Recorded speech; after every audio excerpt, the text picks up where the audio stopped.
I think one of the really cool community kindness project that just launched on St. Patrick's Day, March 17th, so it's pretty new yet still, is called Read Roch.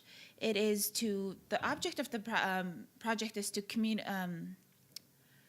connect community members through books. And in my opinion, I think every community and every kind of group setting can always be bettered if the members read. So it's a really cool project. If anyone wants to learn more about it, Instagram/ReadRoch is probably the best way to go. I had the privilege to get quite a bit of books from community leaders. I have one from, at least one book from all these people that I think are so accomplished and so creative and so also very humble about their success. So I said, hey, what are some books that you like to read and that you don't mind sharing with a stranger? And they were so kind. Actually, they were so eager to share with me. So then what I do is I wrap them. I write a little kind message on the inside to let the finder know that it is for them. And then I hide them around town. Not just downtown, around anywhere in town. I am an animal lover. I really genuinely care about animal and environmental conservation. I go out of my way to be more educated and help out in those areas. And previously, I would ask my group of friends or colleagues to pick up garbage with me for Litter Bit Better. And I've been doing that for about 7 years. I believe this will be my 8th year. And I stay informed about wildlife conservation and how one species need to thrive and balance within that. So all of those things are something I care about. And I just had a thought where just Zoey on my own, I probably had a sphere of influence of probably 200 people, and that's probably even pushing it.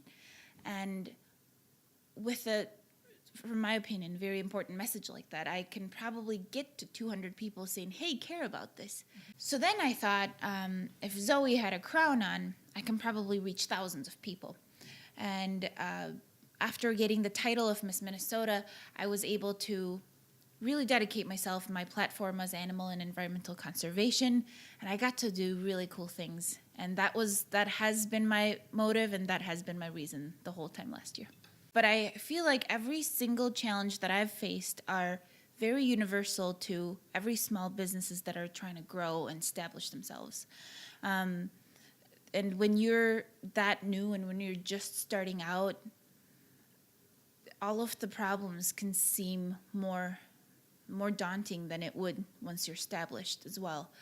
In my case, when I started, I had to make sure that people knew that I existed and the services I did and the sphere that I have in the pipeline of clients. All of that stuff was very difficult, and it's the same with all my friends who have businesses. It's the awareness that's really the hardest part in new businesses, I believe. And there are other headaches too, but I find that through the last years, you just really have to keep going at it. You have to be persistent, and you also have to be very consistent. And that's been my key so far.